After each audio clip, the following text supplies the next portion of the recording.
কক্সবাজারের বিপি বাহাদুরের সমর্থনে তারুণ্যের মোটরসাইকেলের র্যালি অনুষ্ঠিত। রামু প্রতিনিধি রুবেল খান নোমান খানের চিত্র ও তথ্য দেখুন বিস্তারিত। পক্ষ থেকে ইতিমধ্যে যুক্ত রয়েছে রামু চা বাগান। আজকে বাংলাদেশ জামাত ইসলামীর উদ্যোগে আজকে বিপি বাহাদুর ভাই এখানে উপস্থিত আছেন, আপনারা সরাসরি দেখতে পাচ্ছেন। কক্সবাজার জেলা জামায়াতের সাংগঠনিক সম্পাদক আল আমিন মোহাম্মদ সিরাজুল ইসলামের আয়োজনে কক্সবাজার ৩ সদর রামু ঈদগাঁও আসনে জামায়াতের মনোনীত এমপি প্রার্থী বিপি বাহাদুরের সমর্থনে সোমবার দুপুরে অনুষ্ঠিত হয়েছে তারুণ্যের মোটরসাইকেল র্যালি। র্যালিটি রামু থানার বিভিন্ন সড়ক প্রদক্ষিণ করে রামু চা বাগান ফরেস্ট মাঠে শেষ হয়।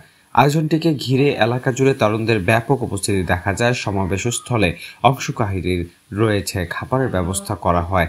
সংগঠনদের দাবি, এই র্যালির মাধ্যমে তরুণ ভোটারদের মধ্যে নির্বাচন উদ্দীপনা আরও বৃদ্ধি পেয়েছে। তবে এই বিষয়ে নির্বাচন কমিশনের বিধিনিষেধ মানা হয়েছে কিনা সে প্রশ্নে আলোচনা তৈরি করেছে স্থানীয় রাজনৈতিক মহলে। এই আয়োজনকে কেন্দ্র করে পুরো এলাকায় উৎসবমুখর পরিবেশ বিরাজ করলেও নিরাপত্তা নিশ্চিত করতে স্থানীয় পুলিশ তৎপর ছিল বলে জানা গেছে। আসনের বিভিন্ন পথে প্রান্তরে সাধারণ মানুষের সাথে সাক্ষাৎ কুশল বিনিময়ের মাধ্যমে অল্পক্ষণের মধ্যে রামু রাবার বাগানস্থ বিরতির স্থানে আমাদের মোটরসাইকেল বহর পৌঁছবেন ইনশাআল্লাহ। আমরা এই র্যালির মাধ্যমে কক্সবাজার ৩ আসনবাসীর কাছে যেটা মেসেজ পৌঁছে দিতে চাই, আমরা এই দেশকে একটি মানবিক বাংলাদেশ, সম্প্রীতির বাংলাদেশ, আমরা এই দেশকে বৈষম্যমুক্ত করে আগামী দিনে যে নতুন বাংলাদেশ যুব সমাজের, ছাত্র সমাজের, শ্রমিক সমাজের আত্মত্যাগের বিনিময়ে আমরা পেয়েছি, আমরা এই দেশটিকে নতুন করে সাজানোর জন্য আগামী জাতীয় সংসদ নির্বাচনে অংশগ্রহণ করতেছি।